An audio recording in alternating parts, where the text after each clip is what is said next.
Baik, Assalamualaikum warahmatullahi wabarakatuh. Alhamdulillahirabbil alamin. Wahdahu wassalatu wassalamu ala asrofil anbiya'i wal mursalin wa ala alihi wa sahbihi ajmain. Amma ba'du. Yang pertama-tama, marilah kita panjatkan kehadirat Allah Subhanahu wa taala yang telah memberikan kita beribu-ribu nikmat. Di antaranya nikmat kesehatan dan nikmat kesempatan sehingga kita dapat beraktivitas sebagaimana biasanya. Tidak lupa pula salawat berangkaikan salam kepada Nabi kita, Nabi besar Muhammad Sallallahu Alaihi Wasallam yang telah membawa kita dari alam kegelapan, dari alam kezaliman menuju alam yang terang benderang seperti yang kita rasakan pada hari ini. Sebelumnya perkenalkan, nama saya Devi Santi Siagian dengan NIM 203404018, Prodi Manajemen Dakwah, dan saya merupakan salah satu mahasiswa dari Universitas Islam Negeri Syekh Ali Hasan Ahmad dari Padang Sidimpuan. Baik, di sini saya ingin memaparkan suatu materi dan ini merupakan tugas saya yang diamanahkan oleh Ibu Rika Handayani dengan mata kuliah Sistem Keuangan Islam. Yang pertama yaitu saya ingin menjelaskan sebelumnya di sini saya ingin menjelaskan tentang materi maghrib, yaitu maisir, gharar, dan riba. Yang pertama yaitu ayat tentang maisir yang tercantum dalam Quran surah Al-Maidah ayat 90 yang berbunyi,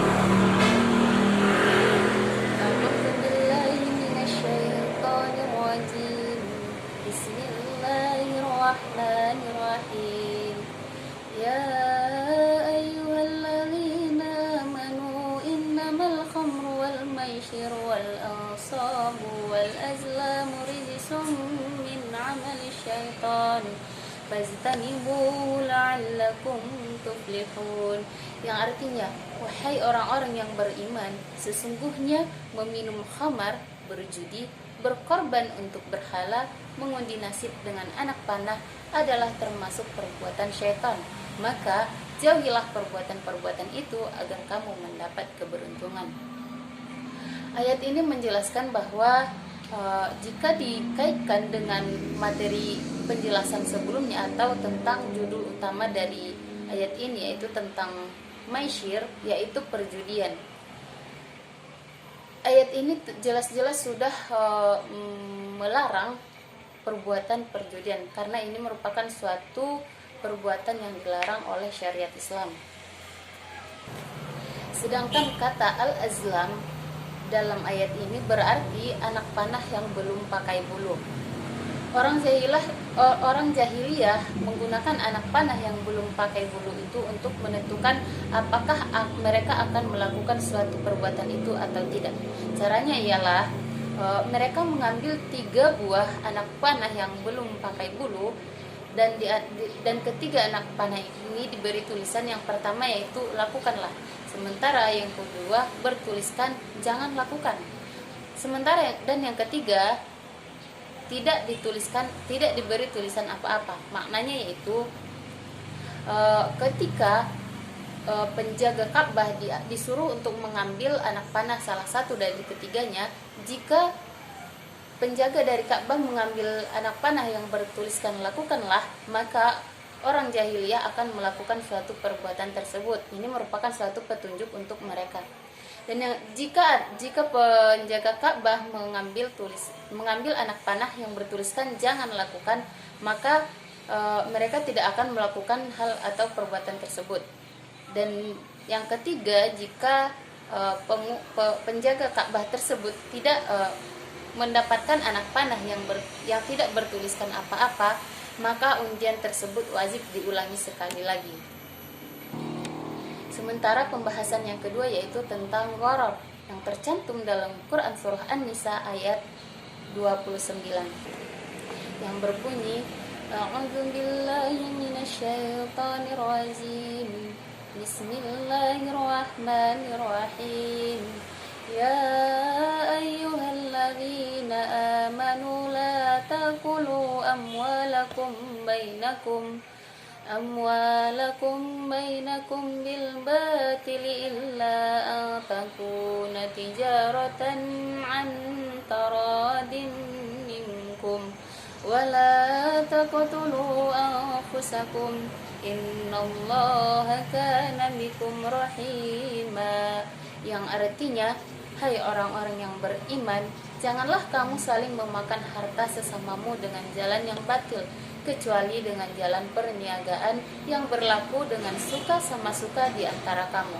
Maka janganlah kamu membunuh dirimu, sesungguhnya Allah adalah Maha Penyayang kepadamu. Kaitan ayat ini dengan gharar, yaitu suatu perbuatan yang atau suatu perbuatan yang menipu, atau dalam ayat ini menjelaskan bahwa perlakuan memakan harta sesamamu dengan jalan yang batil, dengan jalan yang tidak diridhoi. Tentu ini sudah jelas-jelas dilarang dalam Al-Quran dan ditekankan oleh hadis juga, kecuali dengan jalan perniagaan yang berlaku dengan suka sama suka di antara kamu. Sementara yang ketiga yaitu riba, yang terdapat dalam Quran surah Al-Baqarah ayat 278 sampai 279 yang berbunyi, A'udzubillahi minasyaitonirrajim. Bismillahirrahmanirrahim. Ya ayyuhalladzina amanu taqullaha wa dharu ma baqiya minar riba in kuntum mu'minin. Fa in lam taf'alu fa'zanu biharbin minallahi wa rasulih wa in tumtum falakum ru'usa amwalikum la tazlimuna wa la tuzlamun, yang artinya, hai orang-orang yang beriman, bertakwalah kepada Allah dan tinggalkanlah sisa riba yang belum dipungut jika kamu orang-orang yang beriman. Maka jika kamu tidak mengerjakan atau meninggalkan sisa riba tersebut, maka ketahuilah bahwa Allah dan Rasul-Nya akan memerangimu. Dan jika kamu bertaubat dari pengambilan riba, maka bagimu pokok hartamu, kamu tidak menganiaya dan tidak pula dianiaya. Dalam ayat ini sudah jelas-jelas dikatakan bahwa ketika kita mengonsumsi suatu riba atau nilai yang bertambah, ayat ini menjelaskan bahwa Allah dan Rasul-Nya akan memerangi kita. Itu merupakan suatu perbuatan yang tidak terpikirkan oleh akal dan pikiran kita jika sampai Allah dan Rasul-Nya memerangi diri kita sendiri. Mungkin cukup sekian yang dapat saya sampaikan. Jika ada kesalahan, saya mohon maaf, dan kepada Allah saya mohon ampun. Wabillahi taufiq wal hidayah. Wassalamualaikum warahmatullahi wabarakatuh.